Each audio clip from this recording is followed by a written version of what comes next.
Angkatan Udara Israel meningkatkan kewaspadaan terhadap potensi serangan rudal dari Houthi Yaman. Hal ini dilakukan setelah Amerika Serikat mengumumkan akan terus menyerang Houthi sampai agresi di Laut Merah dihentikan.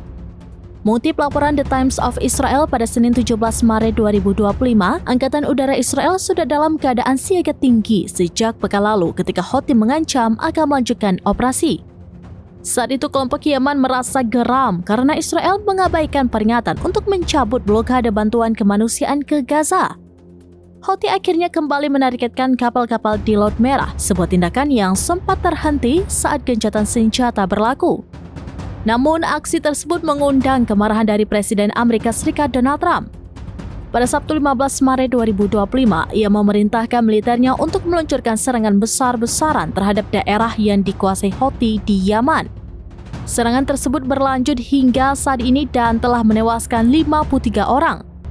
Tidak tinggal diam, Houthi kemudian meluncurkan serangan pembalasan terhadap Amerika Serikat. Pada Minggu 16 Maret 2025, kelompok tersebut mengumumkan bahwa kapal induk USS Harry S. Truman beserta kapal pendukung di Laut Merah menjadi target. Houthi mengklaim pihaknya mengerahkan 18 rudal dan 1 drone selama serangan. Namun tidak jelas apakah kapal induk Amerika Serikat terdampak karena Pentagon belum buka suara. Agresi yang terus meningkat ini membuat Israel semakin meningkatkan kewaspadaan, mengingat Zionis adalah sekutu Amerika Serikat.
Download Tribun X sekarang, menghadirkan lokal menjadi Indonesia.